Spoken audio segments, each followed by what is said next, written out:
네, 지금 화면에 보시는 모습은 서울중앙지법의 모습인데요. 재판부가 윤석열 전 대통령에게 징역 5년을 선고를 했습니다. 지금은 이제 재판은 모두 마무리됐고요. 퇴정하는 절차가 진행이 되고 있습니다. 먼저 송정훈 기자, 지금 재판부가 징역 5년을 선고를 했습니다. 구형량하고는 좀 차이가 있네요. 네, 그렇습니다. 그 특검이 구형한 형량은 총 징역 10년이었는데요. 이걸 혐의로 좀 나눠서 보자면 일단 지금 선고에 나온 순서대로 이제 혐의를 좀 짚어보겠습니다. 이제 첫 번째 혐의는 국무위원들의 심의권을 방해했다. 계엄 선포하기 전에 국무위원들을 선별적으로 불러서 자신에게 뭐 동의할 것 같은 그런 국무위원들만 선별적으로 불러서 국무회의를 함으로써 참석하지 못한 국무위원들의 심의권을 방해했다는 혐의인데 일단 그 부분에 대해서 유죄를 인정을 했습니다. 그리고 그거에 더해서 이제 특검이 같이 그때 구형을 했던 게 그 비화품 기록을 삭제하라고 지시한 혐의랑 외신들에게 이제 허위 보도 자료를 뿌린 혐의 이 부분들을 합쳐서 그 3년을 구형했었는데 여기서는 그 외신의 허위 보도 자료를 배포하게 한 그 부분을 제외하고는 대부분 지금 유죄가 인정이 된 상황입니다. 그리고 그 두 번째로 이제 계엄 선포문을 사후에 작성했다. 그러니까 비상계엄 선포가 마치 적법한 절차를 거친 것처럼 이제 외관을 꾸미기 위해서 사후에 계엄 선포문을 작성했다는 혐의인데 이 부분에 대해서 특검이 징역 2년을 구형을 했었습니다. 근데 이 부분 또한 유죄가 인정이 됐고요. 다만 이게 부분 유죄인데 그 허위 작성 공문서를 행사했다. 이 부분에 대해서는 이제 무죄가 인정이 됐습니다. 마지막으로 짚을 게 이제 가장 핵심이 되는 체포 방해 혐의입니다. 공수처가 체포영장 집행을 하는 걸 경호처를 동원해서 막았다. 이 혐의인데 이 부분에 대해서 특검이 구형을 했던 게 징역 5년입니다. 근데 이 부분 판단에서 되게 중요했던 게 윤 전 대통령 측이 주장했던 거는 크게 이제 두 가지인데요. 하나는 공수처에 수사권이 없었기 때문에 이 체포영장 집행 자체가 위법하다. 그 주장이었고 두 번째 주장이 이제 본인이 지시한 적이 없다. 경호처가 내 체포를 방해하라고 내가 지시한 적이 없다. 이렇게 두 가지 주장이었기 때문에 굉장히 중요했던 게 이제 공수처 수사권 판단인데 그 부분에 대해서 공수처의 내란죄 수사권이 있다고 이제 인정을 했습니다. 그렇기 때문에 이제 판단에 넘어갔는데 윤 대통령이 지시를 해서 박종준 경호처장 윤 전 대통령이 수사에 협조하지 않겠다는 입장을 여러 차례 밝혔기 때문에 당시에 박종준 경호처장이나 김성훈 경호차장 이런 경호처 수뇌부들이 이걸 체포영장 불응 지시로 받아들였다. 그래서 대통령이 체포되지 않도록 영장 집행을 방해했다. 그러니까 결국 윤 전 대통령이 지시했다는 혐의까지 다 인정을 한 거죠. 그래서 이 부분도 유죄가 인정이 됐습니다. 그런데 형량 자체는 특검이 구형했던 거는 앞서 말씀드렸다시피 세 개 혐의를 합쳐서 징역 10년이었는데 절반인 징역 5년이 지금 선고가 된 상태입니다. 변호사님 어떻습니까? 지금 설명을 할 때 백대원 재판장이 법정형의 범위를 얘기를 하면서 설명을 했었거든요. 네. 그런 데서 좀 차이가 났다 이렇게 보면 될까요? 저는 반드시 그런 건 아니고 이제 재판장의 입장에서는 법원에서 인정하고 있는 양형의 기준을 먼저 설정을 하고 알려준 다음에 그 양형 기준의 범위 내에서 정상 참작할 사유를 판단을 해서 최종 선고 형량을 정했다는 것인데요. 아마 검찰 특검의 입장에서는 윤 전 대통령의 죄질이 나쁘다. 그리고 정상을 참작할 만한 사유가 없었기 때문에 가급적 양형의 범위 내에서 가장 높은 형을 이제 구형 10년을 했는데 재판장은 5년을 반을 이제 선고한 것인데 사실 재판장의 양형에 대한 설명을 들어보면 대부분 윤 전 대통령의 피고인의 어떤 죄질이 나쁘고 비난 가능성이 높다라고 주로 설명을 했습니다. 그래서 상당히 높은 형량이 선고될 것으로 예상됐는데 의외로 구형량의 반 정도만이 선고됐다는 점에서는 좀 다소 특검에서는 아마 항소할 가능성이 매우 높다라고 이렇게 생각이 됩니다. 저도 백대원 재판장이 마지막에 얘기를 하잖아요. 피고인이 변명으로 일관하고 있다, 반성을 안 하고 있다, 법치주의를 훼손했다라는 점을 강조를 했기 때문에 특검에서 구형했던 형량하고 좀 엇비슷하지 않을까라고 생각을 했었는데 법원 나름의 판단이 있었을 것 같아서 제가 그 부분까지 말씀드리기는 어렵지만 조금 의외다라는 생각은 듭니다. 예. 지금 송정훈 기자가 잠깐 언급을 했는데 체포방해 혐의 요거부터 좀 짚어보겠습니다. 저희가 그동안 이제 많이 얘기를 했었는데 윤 전 대통령 측에서는 왜 체포영장 집행에 응할 수가 없었느냐라고 얘기를 할 때 공수처 수사가 위법하다라고 얘기를 했었거든요. 이 부분에 대해서 오늘 확인을 한 것 같습니다. 예, 아주 중요한 예. 오늘 판결 선고는 굉장히 중요한 의미를 갖고 있다고 봅니다. 왜냐하면은 지금 직위원 재판장이 지금 하고 있는 본 재판 내란 범죄 사건에 대한 사전적인 굉장히 중요한 전제 사실에 대한 판단을 오늘 해놨기 때문에 아마 이번 판결이 아마 내란 범죄 사건에도 상당히 영향을 미칠 가능성이 굉장히 높다라는 생각이 듭니다. 우선 그 윤 전 대통령 측이 계속적으로 주장하던 게 바로 공수처는 대통령에 대한 직권남용 권리행사방해죄에 대한 수사권이 없다라고 그렇죠. 이렇게 얘기를 했는데 그 주된 근거가 헌법에 대통령은 내란 외환의 죄를 제외하고는 형사 불소 특권이 있다는 겁니다. 그 부분에 대해서 이번 재판부는 그거는 형사상 소추, 즉 기소나 재판에 대해서 특권이지 수사 자체에 대해서는 특권이 아니다. 그래서 수사는 얼마든지 할 수 있다라는 헌법 해석을 했고요. 그렇기 때문에 공수처가 대통령의 직권남용죄에 대한 수사를 할 수 있고 그 관련 사건으로 인지된 사실상 같은 행위로 볼 수 있는 내란 범죄에 대한 수사를 한 것은 적법하다라고 해서 이 부분에 대한 어떤 논쟁을 판결로서 이제 결론을 내려준 것이 아닌가 이런 점이 굉장히 중요한 의미를 갖고 있다고 보고요. 또 대부분 그 공수처가 서울중앙지방법원이 아닌 서울 서부지방법원에 영장 청구를 해서 영장을 발부받아서 집행을 한 것이 위법하다, 관할을 위반했다는 주장이 그 당시에도 윤 전 대통령 변호인 측에서 굉장히 다퉜던 얘기고 언론뿐만 아니라 법조계에서도 굉장히 논란이 있었던 부분인데 이 부분도 과거 2차 체포 구속 심사에 대한 영장 발부라든가 2차 구속영장 발부에서도 판단이 됐지만 즉 그 공수처는 공수처가 수사한 사건을 기소하는 것은 서울중앙지방법원이 맞지만 반드시 그 공수처가 서울중앙지방법원에 영장을 청구해야 되는 것은 아니다. 그리고 형사소송법에 따라서 다른 기준이 있다면, 즉 범죄의 소재지라든가 증거의 수집이라든가 피의자의 소재지 등을 감안해서 그 관할 법원에 할 수 있다는 형사소송법을 준용받는다라는 거거든요. 그 점에 대해서 공수처가 일관되게 그 적법성을 주장했는데 이번 판결은 공수처의 그간의 입장 그리고 공수처의 수사 및 공수처의 체포영장 청구 그리고 체포영장의 발부에 따른 영장 집행이 적법하다는 것을 이 판결에서 결론을 내려준 것이다. 이렇게 일단은 판단이 됩니다. 예. 그러니까 한남동 관저가 있는 곳이 용산구이기 때문에 서울 서부지법이 관할이다. 그래서 서울중앙지법에서 체포영장을 발부받지 않았기 때문에 위법하다라고 하는 윤 전 대통령 측의 주장은 일리가 없다. 그렇습니다. 해당하지 않는다라고 얘기를 했다는 거고 처음에 그 수사권 말씀을 하실 때도 직권남용 혐의에 관해서 공수처 수사권이 어디 있느냐라고 윤 전 대통령 측에서는 얘기를 했는데 직권남용 혐의를 조사하면서 수사를 하면서 내란 혐의로까지 이어질 수 있는 상황이었기 때문에 그 수사 또한 적법하다. 이게 확인됐다는 게 굉장히 중요한 거다. 그렇습니다. 이렇게 말씀하시는 거네요. 예.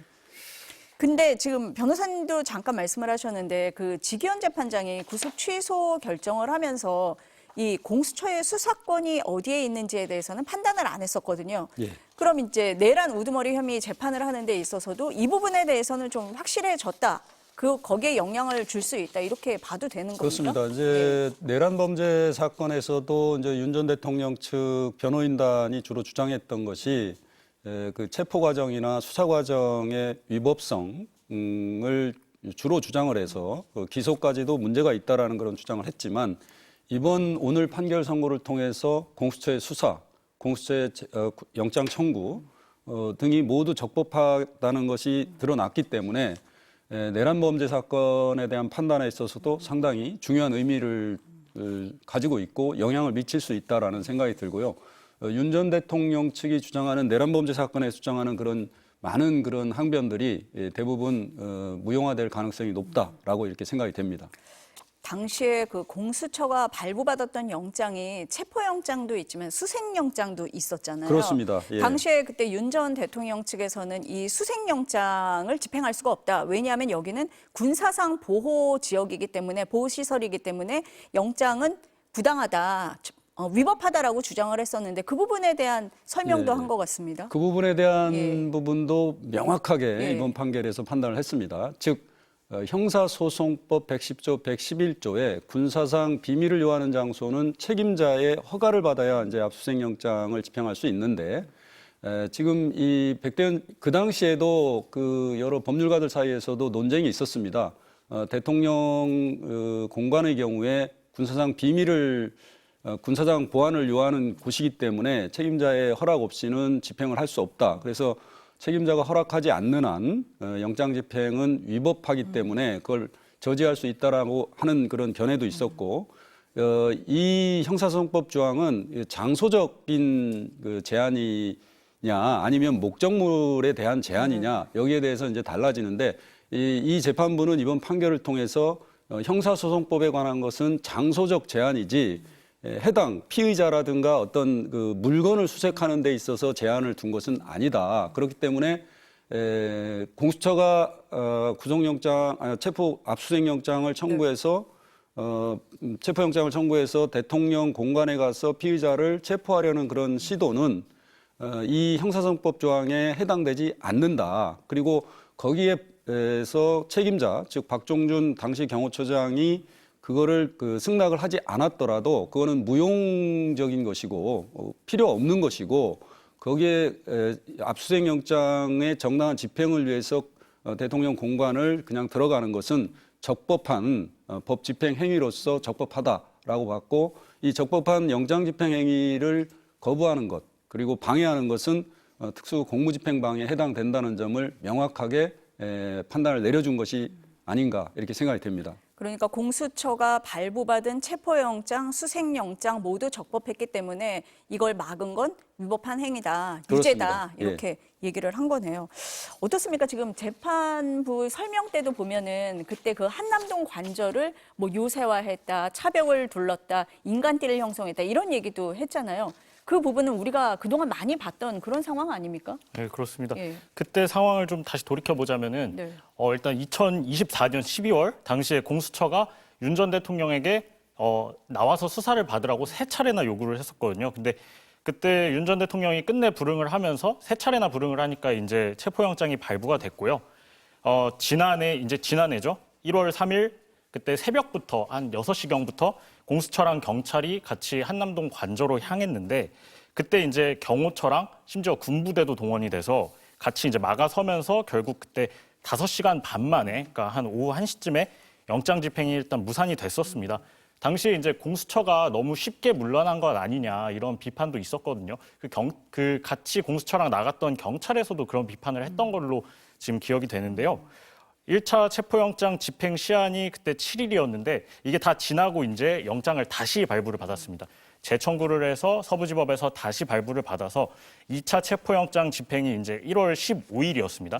1월 15일에 공수처랑 경찰이 다시 관저로 향했는데 당시에는 이제 국민의힘 의원들도 제 기억에 한 30명 정도가 관저 앞을 지키고 있었고 이때 1차 영장 집행 실패를 발판 삼아서 경찰이 장비를 많이 준비했어요. 그래서 그때 말씀하신 대로 이렇게 버스로 차벽도 세워놓고 그랬겠죠. 이래서 그걸 넘기 위해서 그때 사다리도 준비를 했었고 또 철조망을 끊기 위해서 절단기도 갖고 왔었고 그런 식으로 해서 절치부심한 경찰이 일단 관저 안으로 진입을 했습니다. 근데 이때는 경호처 대응도 약간 소극적이었어요. 그때 그 1차 체포영장 집행이 실패한 이후에 경호처 내부에서도 이거 위법한 지시를 우리가 따르는 것 아니냐 이런 위기의식이 있었고 약간의 내분도 있었기 때문에 경호처도 약간 소극적인 대응을 하면서 이제 경찰이나 공수처가 관저 건물 안까지 이제 진입을 했죠. 그때 윤 전 대통령이 이제 영상을 하나 찍어 올렸는데 이 영장 집행 불법이다, 뭐 개탄스럽다 이런 영상을 찍어 올렸다가 이제 관저 안으로 진입하고 나서 이제 그제서야 윤 전 대통령 측에서는 자진 출석을 하겠다 이렇게 나왔는데 공수처가 받아들이지 않으면서 체포를 해서 공수처로 압송을 했었습니다.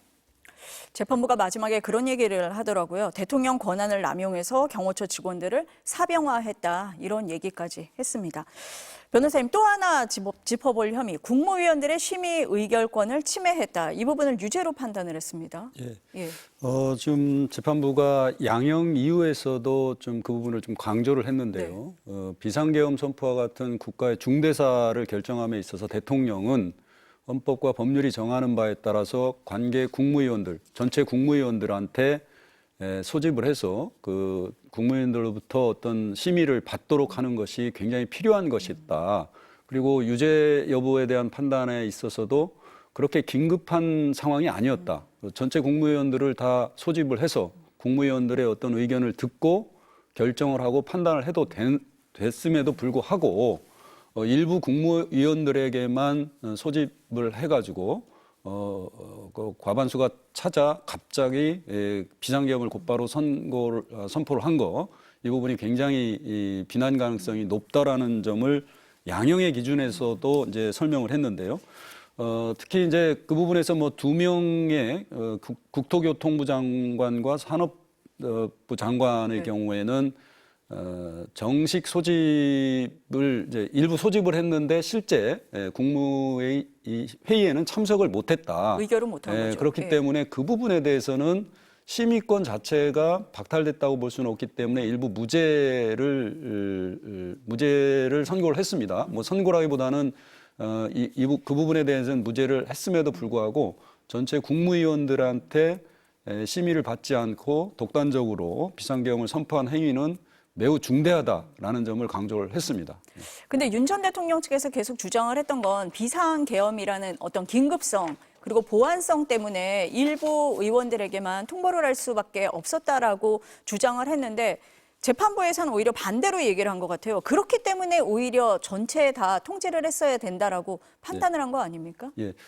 우선 재판부 입장에서는 이게 비상계엄 선포가 긴급성 자체가 없었다라고 판단을 하고 있습니다. 이제 재판부에서는 뭐라고까지 얘기를 하냐면 설명을 하냐면 피고인은 비상계엄 선포가 어떤 메시지 계엄 내지 이른바 경고성 계엄이고 또 부정선거라든가 이런 것들을 바로잡기 위해서 비상계엄을 선포했다. 그렇다면 그게 그렇게 긴급한 상황이라고 볼 수는 없지 않느냐.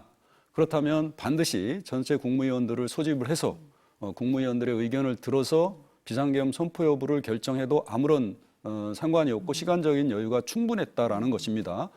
그런 점에 비춰봐서 일부 국무위원들한테 어떻게 보면은 자신의 어떤 의견에 반대하지 않을 일부 국무위원들에게만 소집해서 알리고 바로 비상계엄 선포로 나아간 것은 헌법을 준수해야 될 엄중한 책무를 가지고 있는 대통령으로서 헌법을 위반하고 법질서를 위반한 중대한 범죄 행위로서 비난 가능성이 높다라고 이렇게 판단을 하고 있습니다.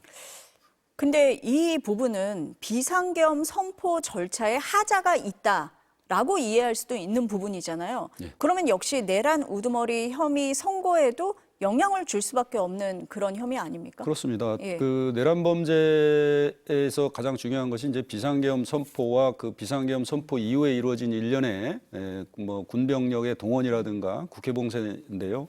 결국은 이른바 비상계엄 선포에 앞서서 사전적으로 치러져야 될 국무회의 심의 절차가 제대로 이루어지지 않았고 또 오늘 그 판결에서도 유죄가 선고된 국무회의 계엄 선포문에 대한 허위 작성이라든가 사후 폐기라든가 이런 것들도 결국은 비상계엄 선포의 어떤 사전적인 절차 또 사후에서의 어떤 보관해야 될 그런 서류임에도 불구하고 이를 허위로 작성하고 허위로 폐기한다든가 국무회의 심의가 제대로 이루어지지 않았다든가 이런 절차적인 요건이 분명히 헌법과 법률에 위반됐다는 점에서 내란 범죄에서 유죄로 인정될 가능성이 굉장히 높아진 것이 아닌가 이렇게 판단이 됩니다. 일부 국무위원들의 심의 의결권을 침해한 부분 그리고 지금 변호사님이 잠깐 언급을 하셨는데 지금 사후 계엄 선포문 작성 그리고 폐기 부분도 문제가 있다. 절차적으로 문제가 있다라고 본 거네요. 재판부에서는. 예. 이 부분도 그러면은 윤 전 대통령은 이 문서가 허위임을 알고도 그 나중에 부서를 하도록 하고 또 폐기를 하도록 하고 한 거에 다 관여를 했다. 이렇게 보고 있는 그렇습니다. 거죠, 지금. 예. 네. 그 두 가지가 지금 비상계엄 선포 절차에 하자가 있다라는 걸 보여주는 부분이다라고 말씀을 하시는 거고. 근데 지금 재판부가 얘기를 할 때 무죄로 얘기를 한 부분이 있어요. 그 부분이 뭐냐면 허위 사실이 담긴 언론 대응 입장을 외신에 전파하도록 했는데 이 부분에 대해서는 무죄를 얘기한 거잖아요. 당시 어떤 내용을 외신에 알린 겁니까? 그 사실 이제 계엄 선포라는 게 외신 입장에서도 얼마나 이 황당한 상황이겠습니까? 그래서 워낙 혼란이 크다 보니까 외신들은 이제 외교부를 통해서 그때 입장을 요구를 했었는데요. 특검은 계엄 다음 날인 12월 4일에 윤 전 대통령이 그때 하태원 당시 대통령실 외신 대변인을 시켜서 외신 전파용 PG, 그러니까 이게 프레스 가이던스인데 우리말로 이제 보도자료 정도로 보시면 되겠습니다. 보도자료를 배포하라고 지시한 걸로 파악을 했습니다. 이게 외교부를 통해서 이제 외신들로 전달이 됐다라고 보고 있는 건데요. 이게 문답 형식으로 구성이 돼 있는데 이 PG 내용을 보면 일단 눈에 띄는 게 그 계엄 해제 요건을 나도 알고 있었다. 그렇기 때문에 난 국회의원들의 국회 진입을 막지 않았다. 뭐 이런 주장이 있었고요. 또 이제 비상계엄을 선포한 이유에 대해서는 자유민주주의를 파괴하는 세력에 대해 헌법주의자이자 자유민주주의 헌정질서를 누구보다 숭배하는 대한민국 대통령으로서 내린 결단이다. 그러니까 헌정질서를 수호하기 위함이다라고 했고요. 헌정질서 파괴 아니냐 이런 지적에 대해서는 자유민주주의를 파괴하는 헌정 파괴 세력으로부터 오히려 내가 자유민주주의 질서, 헌법 질서를 지키기 위해 액션은 했지만 합법적인 틀 안에서 행동을 한 거다. 이런 식으로 그러니까 해명을 한 거죠.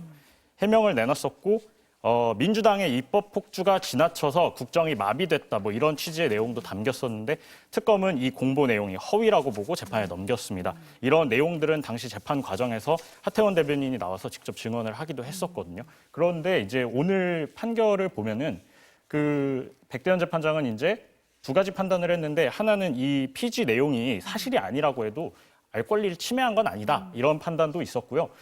그다음에 그 외신 대변인 같은 경우에 특정 현안에 따라 그 외신에게 뭐 전달할 의무 같은 건 있지만 이게 사실관계가 맞냐 아니냐 이거를 가릴 의무는 없다는 겁니다. 그래서 윤 전 대통령이 이 대변인으로 하여금 의무 없는 일을 시킨 건 아니다. 범죄 사실이 증명되진 않는다. 그런 취지에서 이 부분은 이제 무죄로 판단이 됐습니다. 근데 지금 이 시청하시는 분들이 이게 왜 무죄일까라는 생각을 하실 것 같아요. 왜냐하면 당시에 이 비상계엄 상황이라는 게 외신을 통해서 전 세계에 다 알려졌단 말이에요. 그런 상황을 다 봤기 때문에 이게 허위 사실인데 무죄로 판단을 한다? 납득하기 좀 어렵다라고 생각하실 수도 있을 것 같은데 재판부는 어떤 점을 본 걸까요, 변호사님? 예, 아마 저도 좀 법률가로서 예. 좀 쉽게 납득은 되지 않습니다. 우선 외신 대변인이라는 것도 대통령실의 비서관으로서 국가 공무원이고 대통령실에서 일어나는 일을 그대로 보도하거나 알리는 게 목적이라고 할 것입니다. 특히 이 재판부는 이렇게 판단을 했어요. 외신 대변인이라는 사람은 대통령의 지시에 따라서 그 지시사항을 전달하는 사람이지 대통령이 지시사항이 사실이냐 아니냐를 본인이 다 확인을 해서 그것이 사실임을 터잡아서 보도자료를 작성하고 보도를 해야 되는 것은 아니다.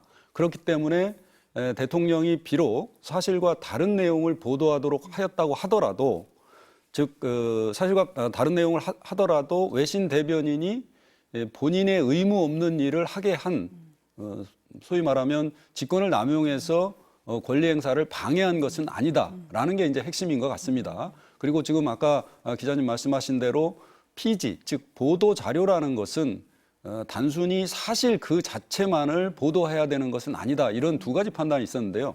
그 점에 대해서는 특검에서 반드시 항소할 것으로 보여지고 저도 개인적으로 좀 납득하기 어렵습니다. 왜냐하면은 이거는 단순한 대통령실의 홍보 자료가 아니었습니다. 그 당시 얼마나 중대한 사안이었습니까? 그리고 전 세계에서 대한민국에 있어서 이른바 친위 쿠데타가 일어나는 것을 실시간으로 다 해외나 국내 국민들이 다 알고 있었는데 그렇다면 대통령실이 그 사태, 중대한 사태에 대한 어떤 사실관계에 대한 답변을 이제 가이드라인을 통해서 이제 알려주는 것인데 거기에 완전히 사실과 다른 내용이 있었단 말입니다.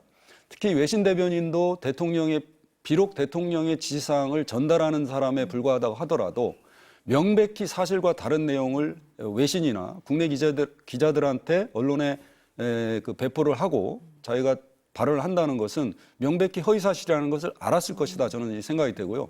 그리고 이 재판부의 판단처럼 이것이 단순한 무슨 홍보성 자료에 불과한 것이 아니다. 그 당시에는 국가의 중차대한 대통령실의 어떤 사실관계에 대한 답변이었기 때문에 이 점에 대해서 윤 전 대통령이 명백히 허위사실을 외신 대변인으로 하여금 그거를 발표하도록 한 것은 이건 직권남용 권리행사 방해죄가 성립될 가능성이 높다는 점에서 이건 차후 특검이 항소를 하면 항소심에서 다시 법적 평가를 다시 받아볼 가능성은 매우 높다고 판단이 됩니다. 그 변호사님 보시기에는 특검이 아마 항소를 해서 이 부분에 대해서는 한번 다툴 거다 이렇게 말씀을 하신 것 같습니다. 조금 전에 이제 보신 것처럼 법원이 윤석열 전 대통령의 체포방해 등의 혐의에 대해서 징역 5년을 선고를 했습니다. 판결의 주요 내용 다시 한번 보시겠습니다. 예, 이제 피고인을 입정하도록 할 것인데 피고인이 들어오는 동안 소송 관계인 및 방청인들께서는 자리에서 일어나거나 소리를 내지 마시고 착석하신 상태에서 질서를 유지하여 주시기 바랍니다. 피고인 입정하십시오.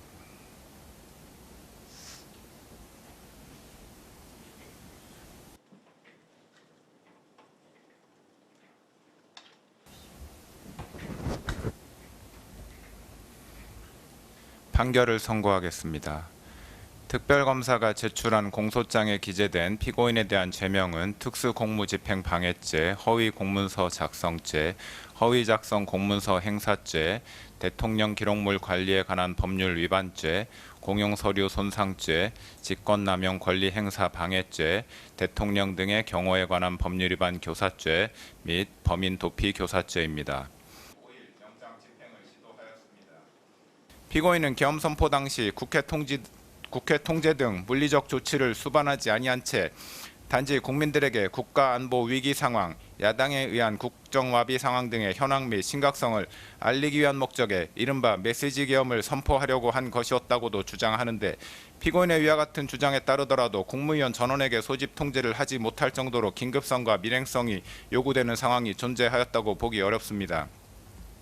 오히려 비상계엄과 같은 국가 긴급권을 행사할 경우 국가의 각 분야에 있어 비상 상황을 초래할 수 있고 다양한 분야에서 국민의 기본권을 침해할 소지가 있으므로 국가 긴급권 행사의 오남용에 따른 피해를 미연에 방지하기 위해 국정 각 분야의 보좌 및 심의를 담당하고 있는 국무위원 모두에게 국무회의의 소집을 통지할 필요성은 더욱 크다고 할 것입니다.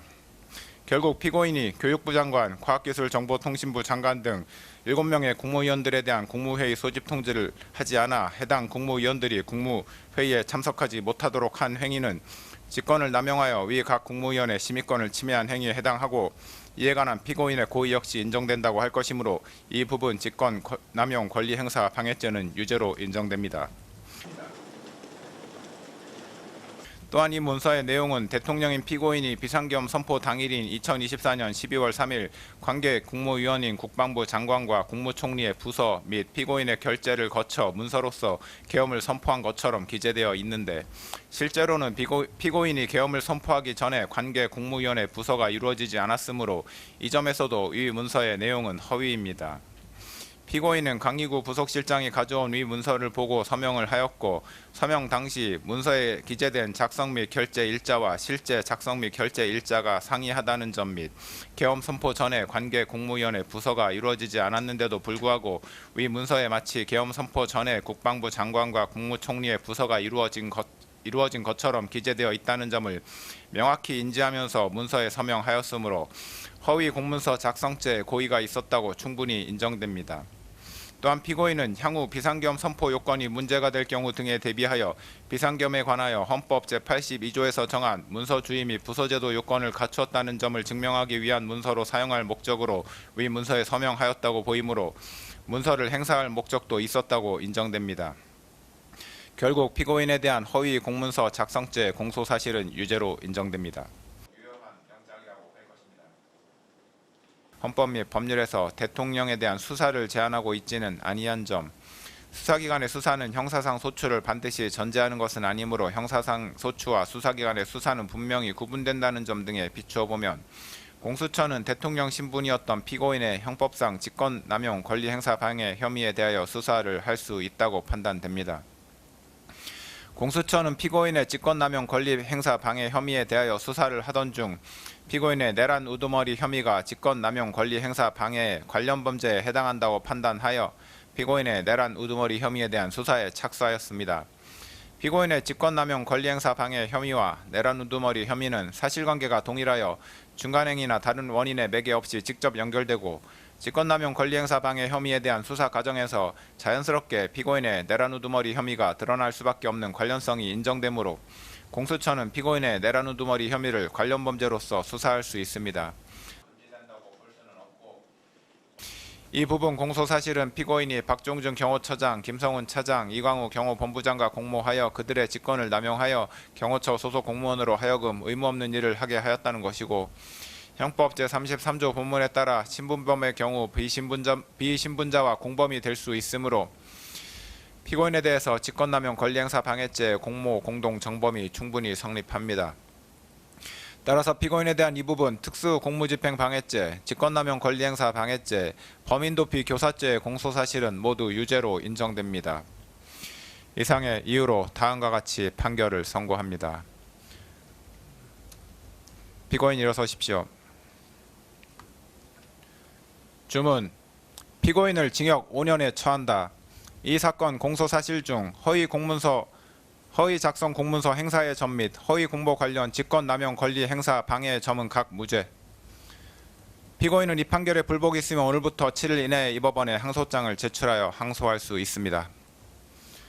이상으로 판결 선고를 마쳤습니다. 피고인은 퇴정하십시오.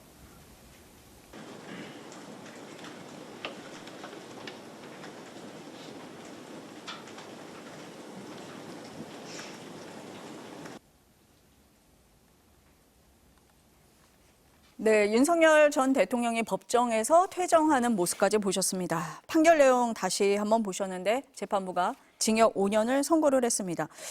어떻게 보셨습니까, 변호사님? 오늘 그 재판부가 확실히 해둔 부분도 있는 것 같아요. 의미 있는 부분이 있는 것 같은데요. 예, 뭐 여러 가지 굉장히 중요한 의미가 있었지만 저희가 보기에는 가장 세 가지 지금까지 법적으로 논쟁이 돼 있던 부분 그리고 윤 전 대통령이 가장 주장했던 부분에 대한 세 가지를 다 해결을 했다고 볼 수 있습니다. 첫째는 공수처의 수사권 적법하다. 공수처의 수사권이 있다는 점을 분명히 했고요. 그다음에 공수처가 서부지원의 영장을 청구해서 발부받고 영장 집행, 즉 대통령 공관에 대한 그 영장 집행이 모두 적법했다. 그거를 방해한 것은 특수공무집행방해에 해당된다는 점을 명확히 했기 때문에 이번 판결이 큰 의미가 있고요. 또 한 가지는 이 윤 전 대통령의 이제 비상계엄 선포와 관련한 내란 범죄, 주된 그 범죄 사실 재판과 관련해서 국무회의 심의 절차를 위반했다는 점이 명백히 드러났습니다. 즉 국무위원 전원에게 소집해서 심의를 받고 결정을 해야 될 사안임에도 불구하고 일부 국무위원들만 소집해서 비상계엄 선포를 했다는 점, 그리고 비상계엄 선포문을 사후에 허위로 작성하고 나중에 폐기했다는 점, 이런 부분들은 내란 범죄에 있어서도 비상계엄 선포의 어떤 절차적 하자의 중대성을 그대로 보여준 것이 아닌가 싶습니다. 다음 달 19일입니다. 내란 우두머리 혐의 1심 선고가 있는데 지금 변호사님 말씀대로라면 오늘 이 재판부가 판단한 부분들이 1심 선고를 하는 데 있어서 영향을 줄 수밖에 없다라고 보시는 겁니까? 그렇습니다. 지금 제가 아까 말씀드린 이 공수처의 수사권이라든가 체포영장 집행 과정에서의 적법성, 그다음에 국무회의 심의 절차가 결여된 흠결, 이런 부분들은 기본적으로 내란 범죄에 있어서도 계속적으로 이제 항변을 하고 있는 부분이어서 그 부분에 대한 어떤 전제적인 사실관계가 상당히 많이 정리됐고 선 판결이 나왔기 때문에 후행 판결에서도 상당히 영향을 미칠 것이다라고 생각이 됩니다. 오늘 징역 5년이 선고가 됐잖아요. 그런데 특검의 구형량이 10년이었기 때문에 의외다, 좀 적다라고 생각하시는 분들도 있긴 할 것 같습니다. 예, 많은 국민들도 아마 좀 판결의 이유라든가 재판장이 어떤 양형의 이유를 적으면서 국무회의 심의 절차를 거치지 않은 어떤 비상계엄 선포라든가 반성하지 않는다라든가 법치주의를 훼손한 것을 다시 정립해야 된다. 체포방해 행위 같은 법질서 위반 행위를 대통령의 권한을 이용해서 경호처를 사병화했다든가 그건 죄질이 나쁘다라고까지 이렇게 얘기를 하고, 다만 윤 전 대통령한테 유리한 정상이라는 것이 초범이다라는 거하고요. 허위공문서 작성 행사는 뭐 행사할 목적으로 적극적으로 한 것은 아니다. 이런 두 가지 정도이기 때문에 사실상 그 양형의 정상 참작 사유는 거의 없었다. 그런 점에서 지금 최대 선고할 수 있는 형량이 11년 3개월까지라면 그 상당히 높은 형량, 그러니까 뭐 7년 내지 8년 이상의 형은 선고되는 것이 일반적인 경험에 비추어서 맞지 않나. 그 점에 비해서는 아마 특검에서는 반드시 이 부분, 양형 부분에 대해서도 항소를 해서 항소심에서 다툴 가능성이 매우 높다라고 평가가 됩니다. 항소심을 좀 지켜봐야 될 것 같습니다. 오늘 두 분 말씀은 여기까지 듣겠습니다. 감사합니다.